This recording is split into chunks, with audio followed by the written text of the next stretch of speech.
कर्म और धर्म, इन दोनों में श्रेष्ठ कौन है? आपने कह दिया कर्म, आपने कह दिया धर्म। कहने से कुछ नहीं होता, हर चीज को सिद्ध करना होता, प्रूफ करना। आइए मैं सिद्ध करके बताऊं कि कर्म और धर्म में क्या अंतर है और दोनों में श्रेष्ठ क्या है। आपके कहने से नहीं होगा, आपको सिद्ध करके बताना होगा। तो सुनिए, फिर आप भी बताइए, कर्म और धर्म में दोनों में कौन श्रेष्ठ है? सो मैं आपको बताऊं, धर्म श्रेष्ठ है। कर्म और धर्म में क्या श्रेष्ठ है? धर्म। अब इसे मैं प्रूफ करता हूं। कैसे? सुनो, कर्म क्या है? इस धरती पर जो भी हम कर रहे हैं, यहां तक कि आंखों की पलक झपक रही है तो वो अपना कर्म हो रहा है। मैं बोल रहा हूं, ये भी कर्म है। आप बैठे सुन रहे हैं, ये भी कर्म है। आप यहां खुजला रहे हैं, ये भी एक कर्म हो रहा है। कुछ भी आप कर रहे हैं वो क्या है? हर क्रिया कर्म होती है। कर्म और धर्म, इस धरती पर जो हम कर रहे हैं सब कुछ क्या है? कर्म। अच्छा ये बताओ, कोई शराब पी रहा है तो वो क्या कर रहा है? जोर से मैया, सुनने में ध्यान दो, वहां क्या ध्यान है? कोई शराब पी रहा है, वो अपना क्या कर रहा है? जोर से बोलो, वो अपना कर्म कर रहा है। कोई दूध पी रहा है, वो अपना क्या कर रहा है? कर्म कर रहा है। कोई झगड़ा कर रहा है, वो अपना क्या कर रहा है? झगड़ा करना भी कर्म है, शराब पीना भी कर्म है, दूध पीना भी कर्म है, माँ की आरती उतारना भी कर्म है और माँ को गालियां देना भी कर्म ही है। परंतु अब हमारा धर्म जो है वो क्या काम करता है? सुनिएगा, धर्म जो है वो ये बताएगा कौन सा कर्म करना है और कौन सा कर्म नहीं करना। जैसे आपके घर में जब आप रोटी बनाती हो तो आटे को पहले चलनी से चाल लेती हो। आटे को चलनी से चालना क्यों पड़ता है? ताकि उसका अच्छा आटा अलग हो जाए, उसका चोकर चापर अलग हो जाए, गंदगी अलग हो जाए। सही है? तो जो भी क्रिया, जो भी हो रहा है, सब कुछ कर्म है, सब कुछ कर्म है।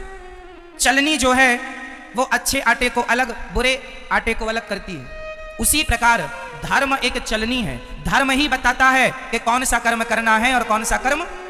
कर्म दो प्रकार के होते हैं, एक अच्छा कर्म, एक बुरा कर्म।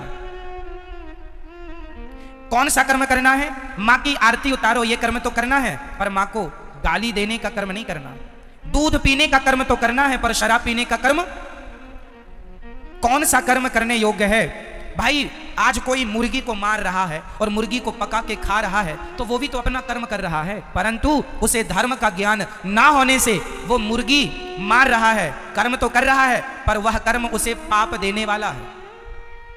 कर्म हमें दो चीज देते हैं, अच्छा कर्म हमें पुण्य देगा और बुरा कर्म हमें पाप देगा। कर्म सबको ही कर रहा है। आप अच्छा कर्म करेंगे तो उससे पुण्य आएगा, बुरा कर्म करेंगे, मुर्गी खाएंगे, उससे पाप आएगा। कर्म तो हो रहा है। चूंकि आपको किसका ज्ञान नहीं है? धर्म का ज्ञान ना होने से आदमी कर्म तो करता है पर वह कर्म भी कर लेता है जो उसे नहीं करना चाहिए। जो नहीं करना वह भी करता है। इसलिए मेरी प्रार्थना है सदा वही कर्म करना चाहिए जो कर्म करने योग्य है, पर कर्म को पहले धर्म की कसौटी में कस लेना चाहिए कि यह कर्म ठीक है या नहीं है, करने योग्य है या नहीं। कर्म तो सब ही है। मैं आपको एक थप्पड़ मार दूं, ये भी एक कर्म होगा, और मैं आपको सम्मान से यहां बिठा दूं, ये भी एक कर्म होगा। कौन सा मुझे करना है, कौन सा नहीं, ये कौन बताएगा? बोलो मेरी मां। इसलिए प्रत्येक व्यक्ति को किसका ज्ञान होना चाहिए? जोर से, जोर से, धर्म का। यदि आप धर्म का ज्ञान रखते हैं तो आप जो भी कर्म करेंगे ठीक करेंगे। यदि आपको धर्म का नॉलेज नहीं है तो आप गलत कर्म कर सकते हैं, संभावना है, क्योंकि आपको ज्ञान नहीं है। जैसे एक पत्नी अपने पति को छोड़कर पराये पुरुष से संबंध रखे तो यह क्या है?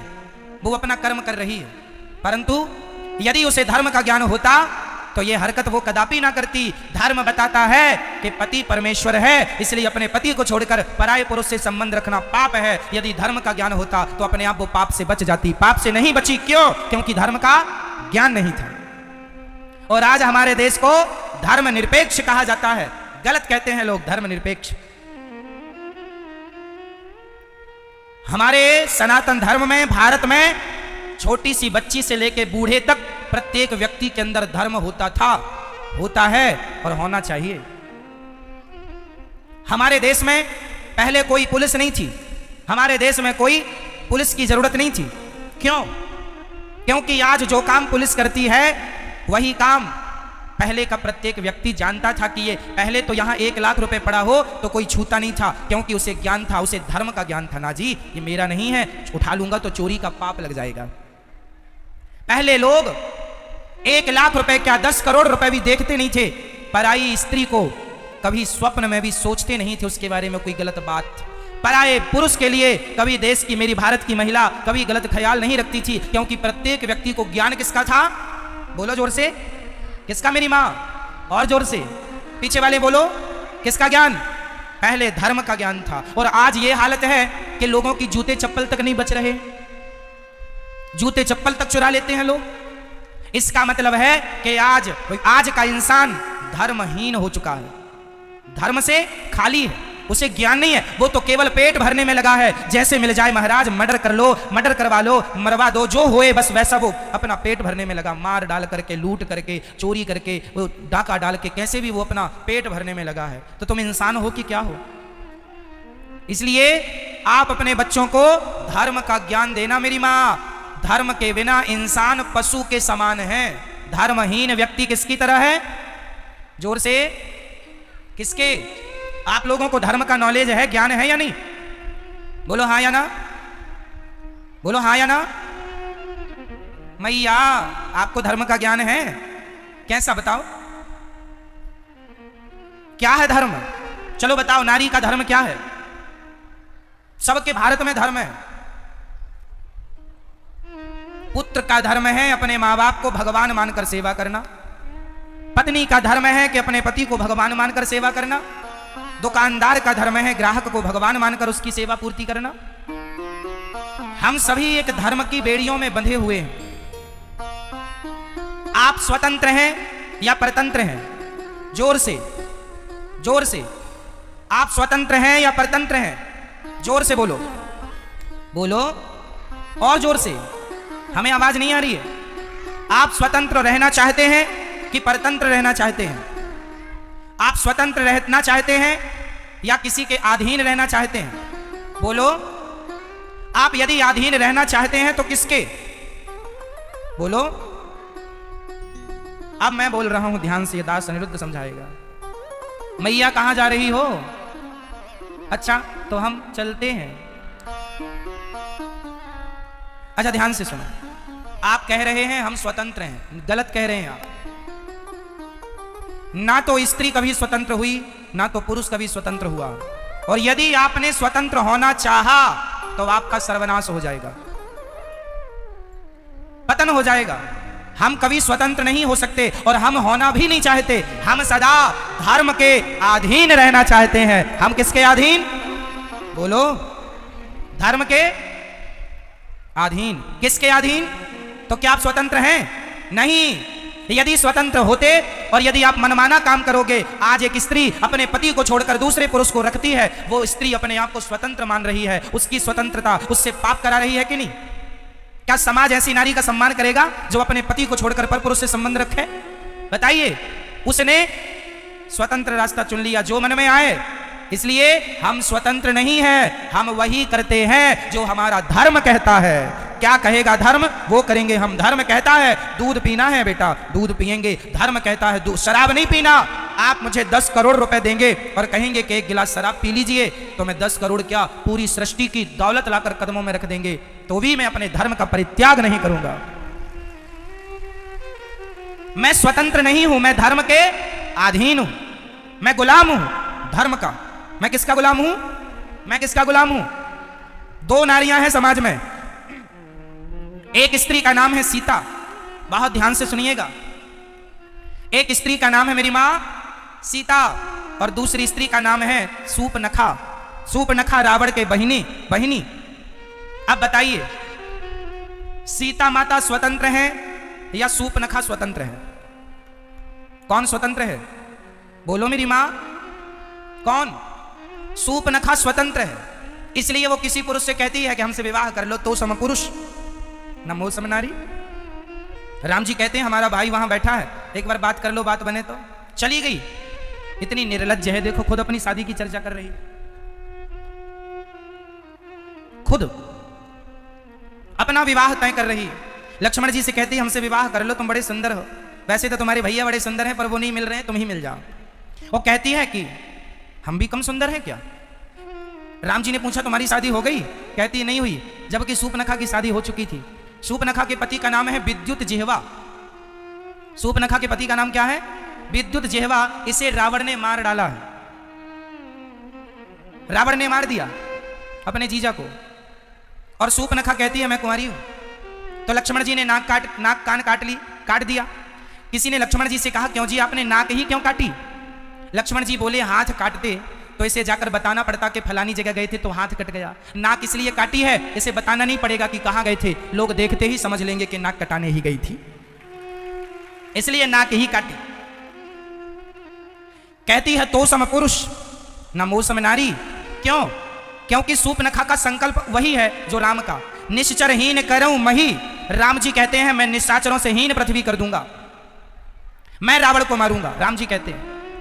और सूर्पनखा भी कहती है रावण तूने मेरे पति को मार डाला है, क्योंकि सूर्पनखा का पति इतना बलशाली था कि रावण डर गया कि कहीं ये मुझे मार के कब्जा ना कर ले लंका में, इसलिए मार दिया। सूर्पनखा तब से गुस्सा हो गई, तूने मेरे पति को मारा है, जब तक तेरे विनाश का समय नजदीक नहीं आ जाएगा तब तक मैं लंका में प्रवेश नहीं करूंगी। इसलिए रावण के विनाश का समाचार लेकर के सूर्पनखा रावण के पास गई। और सूर्पनखा ने ही तो रावण से कहा था कि सीता को चुरा लो। रावण के बर्बादी में सूर्पनखा का विशेष हाथ है, शुरुआत यहीं से हुई।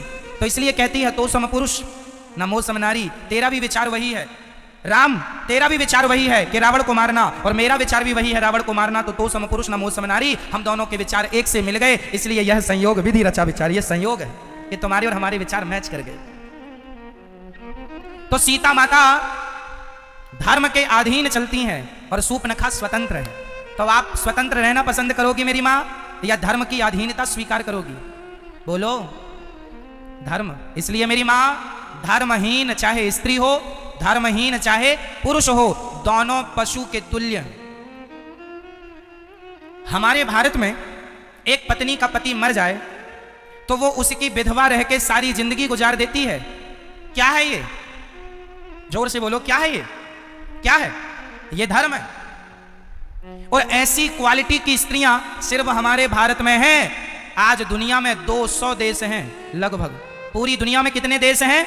अमेरिका, लंदन, जापान, पेरिस इत्यादि जाकर देख लो, दुनिया में 200 देश हैं। ऐसी स्त्रियां केवल भारत में पाई जाती हैं कि पति के मर जाने पर उसी की विधवा रहकर जिंदगी गुजार देंगी, पर पराये पुरुष की तरफ आंख उठाकर नहीं देखेंगी। ऐसी स्त्रियां सिर्फ भारत में होती हैं। सती सावित्री केवल यहां और कहीं नहीं, इसलिए यहां धर्म है। ये क्या है? यदि स्त्री अपने पति को छोड़कर पराये पुरुष से संबंध रख ले, आजकल तो पुनर्विवाह कर लेते हैं कि लड़की का पति यदि समय से पहले खत्म हो गया, कोई बाल बच्चे हुए नहीं और हो भी गए, और उसका मन है कि भाई जिंदगी अकेले नहीं गुजर सकती, कोई जीवन साथी चाहिए, तो आजकल पुनर्विवाह का भी लोग बंदोबस्त कर लेते हैं। वो अपनी आपकी स्वतंत्रता है। पर हमारे देश में आज भी स्त्रियां अपने पति के जाने के बाद वो उसी की विधवा रहकर जीवन जीना पसंद करती हैं, पराये पुरुष से संबंध रखना पसंद नहीं करती। कुछ स्त्रियां ऐसी हैं, पर कुछ आज पुनर्विवाह में भी बिलीव करती हैं। सबके अपने अपने विचार हो सकते हैं, वो उनकी अपनी स्वतंत्रता। फिर भी मेरे देश में आज सती पतिव्रता नारी पाई जाती है। और ये स्त्रियों की क्वालिटी सिर्फ भारत की स्त्रियों की है और कहीं की नहीं। इसलिए है क्योंकि हमारे देश में धर्म रहा है, लेकिन आज के कुछ लोग भारत को धर्म निरपेक्ष कह रहे हैं कि ये तो धर्म में हम कोई विश्वास ही नहीं करते। धर्म निरपेक्षता का अर्थ होता है धर्म में कोई विश्वास ना करना। और सोचिए, इस धर्म निरपेक्षता के कारण हमारे स्कूलों में पहले पढ़ाया जाता था गा गणेश का।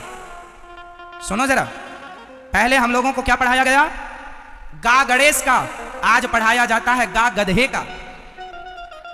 कोई गणेश बनना नहीं चाहता, गधा ही बनना चाहते, इसलिए आज गधे हो रहे हैं। गणेश के संस्कार खत्म हो गए। गणेश वही है जो अपने माँ बाप की परिक्रमा लगा ली तो पूरे ब्रह्मांड की परिक्रमा लग गई। क्यों जी? गणेश जी ने अपने माँ बाप शंकर पार्वती जी की परिक्रमा लगाई थी कि नहीं?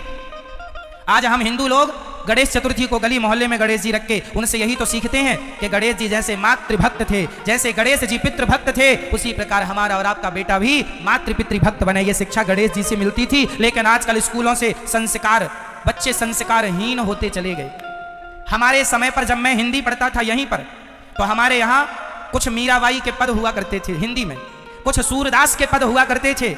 जब हम पढ़ते थे तो रामचरितमानस की चौपाइयां हुआ करती थी।